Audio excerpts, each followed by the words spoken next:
పుత్ర పవిత్రాత్మ నామమున ఆమెన్.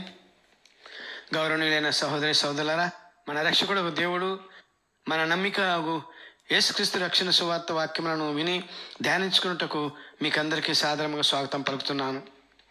ఈరోజు మనం ప్రభువు అనుగ్రహించినటువంటి సువిశేష వాక్యములు మొదటి పట్టణము పునీత పౌలు గారు తిమోతికి రాసిన పత్రిక 1వ అధ్యాయము 1-2 వచనాలు మరియు 2వ వచనం నుంచి 16వ వచనం వరకు. 2వ పట్టణము లోకగారి సువార్త 6వ అధ్యాయము 39వ వచనం నుంచి 42వ వచనం వరకు. ఈనాటి సువార్త సువిశేషం యొక్క ముఖ్య అంశము మానవుడు భూలోకం నుంచి పరలోకం వెళ్ళుటకు ముఖద్వారము ఆత్మ పరిశీలన. గౌరవనీయులైన సహోదరి సహోదరులారా, ఈరోజు మన ప్రభువు చూపించిన రక్షణ మార్గం ద్వారా మోక్షంలో ప్రవేశించుటకు ఒక నూతన సూత్రమును చూపిస్తున్నారు. వాస్తవానికి మోక్షంలోనికి ప్రవేశించుటకు క్రీస్తే మార్గము, క్రీస్తే సత్యము, క్రీస్తే జీవము అని యోహాను గారి సువార్త 14వ అధ్యాయం 6వ వచనంలో మనం చదువుతాం. అయితే క్రీస్తు ప్రభుని బాటలోకి మనం ప్రవేశించాలంటే ప్రతి వ్యక్తి ఆత్మ పరిశీలన చేసుకోవాలి. ఆ ఆత్మ పరిశీలన విధానాన్ని 3 ఉపమానాల ద్వారా సోదాహరణగా తెలుపుతున్నారు క్రీస్తు ప్రభు. మొదటిది గుడ్డివాని ఉపమానము, రెండవది గురు శిష్యుల ఉపమానము, మూడవది కంట్లో దోలము లేక నలుసు అను ఉపమానము. ఈ 3 ఉపమానములను మనం అర్థం చేసుకోవాలంటే పరిశీలన లేక ఆత్మ పరిశీలన అను మార్గాన్ని సూచిస్తున్నారు క్రీస్తు ప్రభు. ఈ 3 ఉపమానాలను ఆధ్యాత్మిక కోణంలోనూ వ్యక్తిగత మరియు సామాజిక కోణంలోనూ పరిశీలించి తద్వారా దేవుని చిత్తాన్ని గ్రహించి అనుదినము ఆత్మ పరిశీలన ద్వారా క్రీస్తు ప్రభువు ప్రకటించి స్థాపించిన నూతన లోకము లేక కొత్త లోకంలోనికి క్రీస్తు ప్రభుని అనుసరిస్తూ ప్రవేశించుటకు మార్గాన్ని సుగమం చేసుకోమంటున్నారు క్రీస్తు ప్రభు. ఇప్పుడు ఈ ఉపమానాల్లోని ప్రథమంగా ఆధ్యాత్మిక కోణాన్ని పరిశీలిద్దాం. క్రీస్తు ప్రభుని నిన్నటి సువిశేషంలో మనం తన శిష్యులకు ఏకాంత ప్రదేశంలో తను ఈ భూలోకంలో ప్రారంభించిన ప్రేమైక లోకాన్ని గురించి ప్రారంభోపన్యాసంలో తన లోక సిద్ధాంతాలను, తన అనుచరులు జీవించు జీవిత విధానాన్ని తెలిపారని మనం తెలుసుకున్నాం. వాటిని మనం అష్టభాగ్యాలుగా మత్తయి సువార్త 5వ అధ్యాయంలోనూ మరియు శత్రువుల యెడల ప్రేమ అను అంశం ద్వారా లోకగారి సువార్త 6వ అధ్యాయంలోనూ మనం తెలుసుకున్నాం. అలాగే ఈరోజు తన ప్రేమైక సామ్రాజ్యానికి ప్రతీకగా లేక పోలికగా భవిష్యత్తులో కొంతమంది డూప్లికేట్ బోధకులు మత్తయి గారి సువార్త 7వ అధ్యాయం 15వ వచనంలో చెప్పబడినట్లుగా కపట బోధకులు మరియు గొర్రె చర్మం కప్పుకున్న తోడేళ్ళు లాంటి వారు వస్తారని ముందుగానే జాగ్రత్త పడమని చెబుతున్నారు. అటువంటి వ్యక్తులు సమాజాలు వెల్లువెత్తుతాయని, అవన్నీ గుడ్డివాడిని నడిపించినట్లుగాను గురువు కంటే శిష్యులై గొప్పవారని చెప్పుకుని వ్యక్తులు వస్తారని. ఉదాహరణకు ఈ రోజుల్లో గురు సంఘమైనటువంటి తిరుసభ కన్నా మా సంఘాలే గొప్పవని చెప్పుకుంటూ ఒక సంఘం మరొక సంఘంపై విమర్శలు గుప్పిస్తూ జాగ్రత్త, మీ కంట్లో నలుసు ఉన్నది, ఆ నలుసును మమ్మల్ని తీయనేయండి అంటూ ప్రసంగాల్లో ప్రశ్న వర్షాలు కురిపిస్తారు. కాబట్టి జాగరూకులై ఉండండి అని క్రీస్తు ప్రభువు తన శిష్యులకు ముందు జాగ్రత్తగా వారిని అప్రమత్తం చేస్తున్నట్లుగా బోధించారు ఈనాటి సువిశేషంలో. గౌరవనీయులైన సహోదరి సహోదరులారా, ఇప్పుడు క్రీస్తు ప్రభువు బోధించిన బోధనలోని వ్యక్తిగత మరియు సామాజిక కోణాలను పరిశీలిద్దాం. వ్యక్తిగత విషయాల గురించి ప్రభుక్రీస్తు చేసిన బోధనను విద్యార్థి దశలో ఉన్న యువకులకు ఆపాదిస్తూ అందరి సందేశాత్మక విషయాలను పరిశీలిద్దాం. మొదటిది, గుడ్డివాడు మరొక గుడ్డివానికి మార్గం చూపించగలడా అను ఆ వచనాన్ని పరిశీలించిన సహజంగానే అందరూ ముక్త కంఠంతో చూపించలేరు అని అంటారు. కానీ ఇక్కడ అనుదిన సామాజిక జీవితంలో అదే జరుగుతుంది. అనగా గుడ్డివాడికి మార్గం చూపిస్తున్నాడు. ఈ సంఘటన ముఖ్యంగా విద్యార్థుల జీవితంలో జరుగుతుంది, వారి యొక్క విద్యా దశలో జరుగుతుంది. మరి ముఖ్యంగా 10వ తరగతి మరియు ఇంటర్మీడియట్ విద్య పూర్తి చేసిన లేక పాస్ అయిన విద్యార్థుల విషయంలో యేసుక్రీస్తు ప్రభువు చెప్పినటువంటి ఉపమానం ప్రకారము గుడ్డివాడికి మార్గం చూపిస్తూ 2 లేక అంతకన్నా ఎక్కువ మంది లేక గ్రూపులుగా విద్యార్థులు ఈ విధానాన్ని అనుసరిస్తున్నారు. వారు ఈ మార్గాలని అనుసరించి గోతిలో పడ్డాము అను వాస్తవాన్ని గుర్తించేసరికి జరగవలసిన సర్దిద్దుకోలేని నష్టం జరుగుతుంది. చివరికి ఎవరూ సర్దిద్దలేని పరిస్థితికి యువకులు చేరుకుంటున్నారు. ఇది వాస్తవం. మీరే పరిశీలించండి ఇప్పుడు చెప్పబోతున్నటువంటి అంశాన్ని బట్టి. అది ఎలాగంటే, ఒకసారి విద్యార్థులు 10వ తరగతి లేక ఇంటర్మీడియట్ పాస్ అవ్వగానే మేము పై చదువులకు ఆ గ్రూప్ తీసుకుంటాము, ఈ గ్రూప్ తీసుకుంటాము అని కేవలం వారు ప్రప్రథమంగా ఆ విద్యార్థులు సమగ్రూపు లేక గ్రూప్ మీద ఆధారపడి నిర్ణయాలు తీసుకుంటారు. ఈ నిర్ణయం తీసుకోవడంలో కొంతమంది వారి విద్యా స్థాయికి మించి, మరికొంతమంది వారి విద్యా స్థాయికి తక్కువ స్థాయి విషయ నిర్ణయాలను తీసుకుంటారు. అనగా చదవవలసినటువంటి గ్రూపులు తక్కువ స్థాయి గ్రూపులు తీసుకుంటారు. అది తప్పు అంటున్నారు యేసుక్రీస్తు ప్రభువు.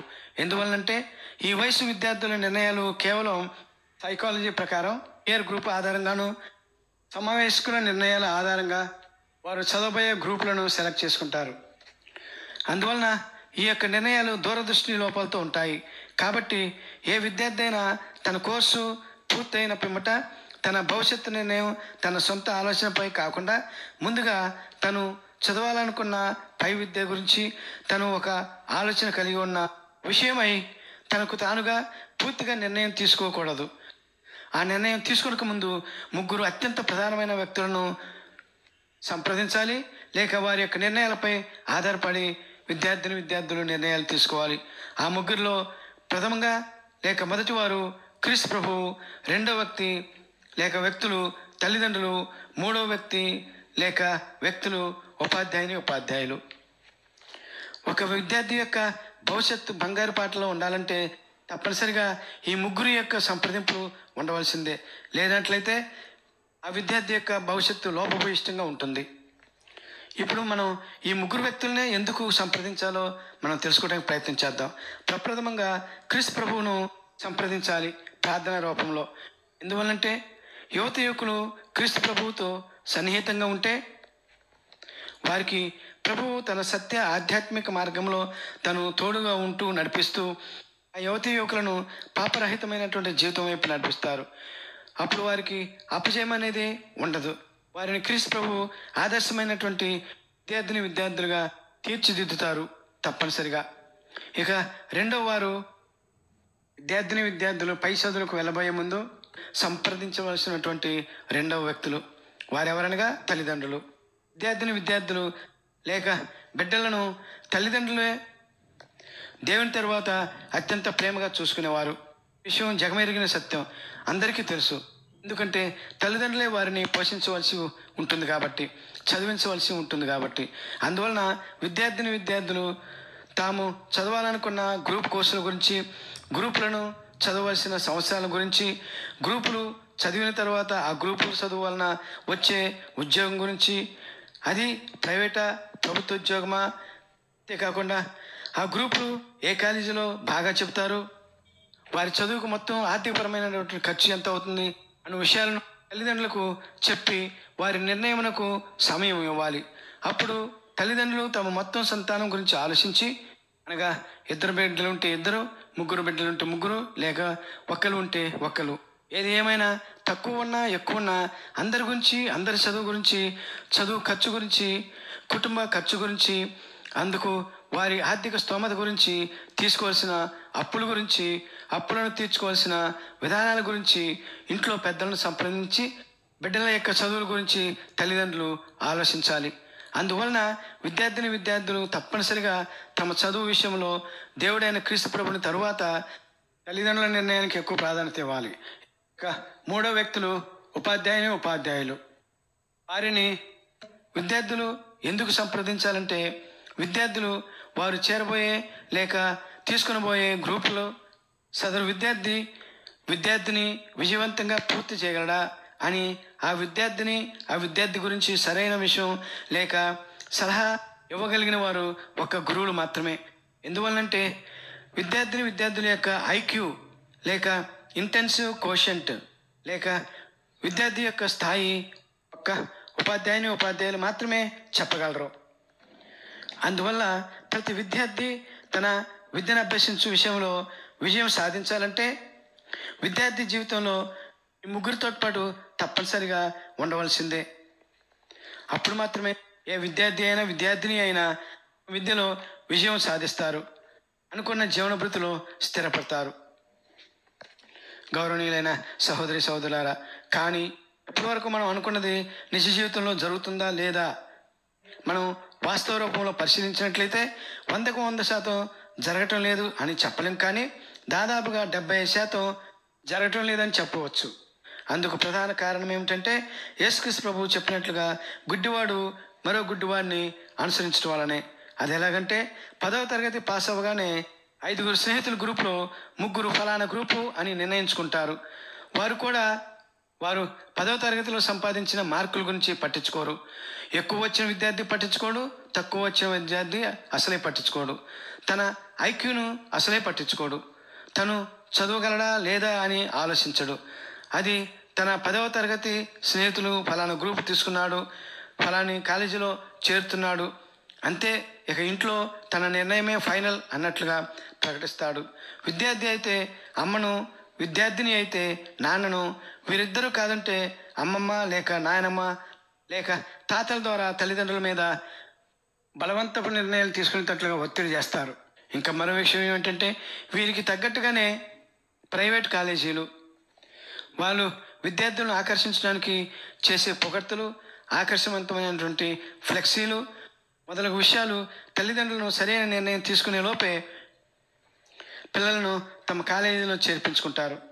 ఈ విధంగా విద్యార్థులు మరియు తల్లిదండ్రుల యొక్క ఆత్మ పరిశీలన లోపం వల్ల, కుటుంబ తల్లిదండ్రుల యొక్క గారాబాల వల్ల చదువుని చదువులతో, వచ్చి రాని అత్యవసర మార్కులతో పాస్ అయ్యి తల్లిదండ్రుల ముందు గారాలు పోయి ఎంట్రన్స్ పరీక్షలు వ్రాసి బోర్డర్ మార్కుల సర్టిఫికేట్లతో ఉన్న విద్యార్థులను ఆకలితో ఎదురు చూస్తున్న డిగ్రీ, ఇంజనీరింగ్ కాలేజీల్లో చేరి కోర్సులకు పెనాల్టీలు కడుతూ మొత్తం మీద కార్పొరేట్ మరియు ప్రభుత్వ శాఖలకు క్వాలిఫికేషన్ సంపాదించలేని మార్కులతో కోర్సు నుండి లేక ఆ యొక్క చదువు నుండి ఏదోలా ఒడ్డున పడినటువంటి కొందరు తమ మార్కుల జాబితాలతో తాత్కాలిక, అనగా తుమ్మితే ఊడిపోయే ముక్కు లాంటి ఉద్యోగాలతో ఆ కంపెనీ నుంచి ఈ కంపెనీకి, ఈ కంపెనీ నుంచి ఆ కంపెనీకి పరుగులు తీస్తూ మేము ఉద్యోగం అని చెప్పుకుని నిరుద్యోగ యువకులు ఎంతమంది లేరు? ముఖ్యంగా మన రాష్ట్రంలో ఎండమావులు లాంటి కార్పొరేట్ షాపింగ్ కాంప్లెక్స్లలో చాలని జీతాలతో జీవిస్తున్న యువకులు ఎంతమంది లేరు? తల్లిదండ్రులు తమ చదువుల కొరకై చేసిన అప్పులను తీర్చలేని విద్యార్థులు లేక నిరుద్యోగ యువకులు ఎంతమంది లేరు?